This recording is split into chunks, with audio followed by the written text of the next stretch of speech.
Hey everybody. All right, so we ran through a couple of nice introductory lessons that we can be doing when the students are in their small group lessons and like student practice and student creation sessions. So a few things to keep in mind while you're in there. So you're going to be in Zoom, right? And you're going to be in a Zoom session with about 3 or 4 students. It's okay that you're not going to be able to see students' screens a lot.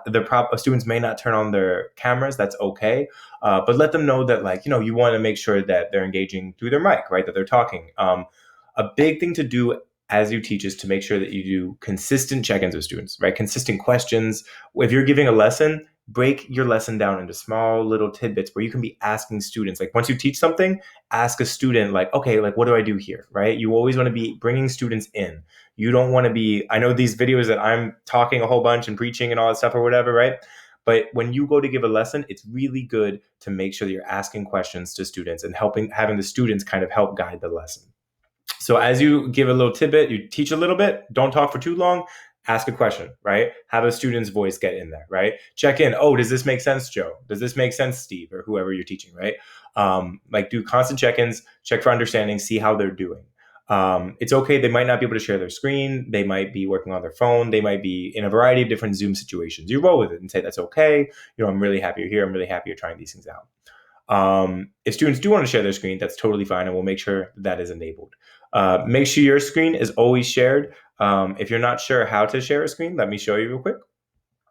Oh wait, I don't have the right thing set up. But yeah, basically in your Zoom, it's at the very bottom. It's in green, and it's going to say it's going to say share screen. It's at the bottom. You just click that, and it's going to share your screen. So make sure that whenever you're giving a lesson, that your screen is being shared.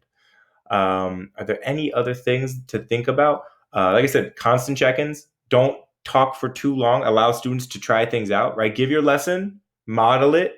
While you're modeling your lesson, do checks for understanding. Ask your students along the way. Right. Like little tidbits. Like when we were doing the drum skeleton, ask them where the numbers are. Right. If we're doing a bass line, ask what keys should I be hitting. So make sure that like you aren't talking for too long, that you are talking, but then asking questions from the students so that they're having their voice input. Okay. And because they're engaging with the content. When they engage with the content, we retain that stuff way, way better. Um, so, like I said, make sure to do frequent check-ins and then allow for student work time. And during student work time, like when they're trying out making their beats or they're adding loops or they're trying out a drum beat, um, give them some time, but then ask what they're doing. Like, oh, what are you doing right now? Or like, what are you trying with this? And then if they're sharing it with you, sometimes you're able to access it, but sometimes you're not, so you can't really bank on it. The main thing is just to like not have dead air, right?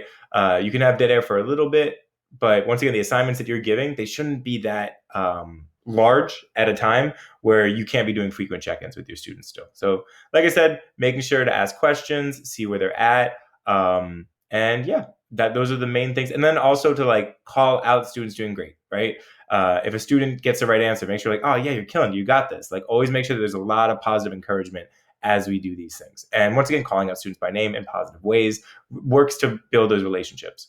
And while you're in these sessions, right, it doesn't have to be all music. It's okay to like, oh, what do as students are making their beats, what are some, ask them questions like, oh, what are some other hobbies? What are some other things you're into, right?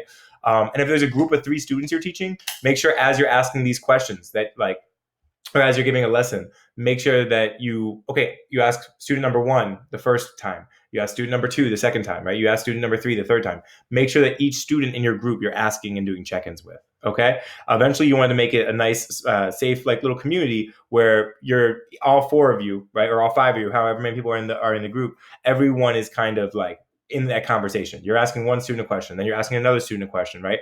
And no student also, and you let them know too. It's like it's totally okay to not know the answer. I'm just doing this to see, to see if I'm teaching it correctly, right? You're not putting the onus on a student if they get something wrong.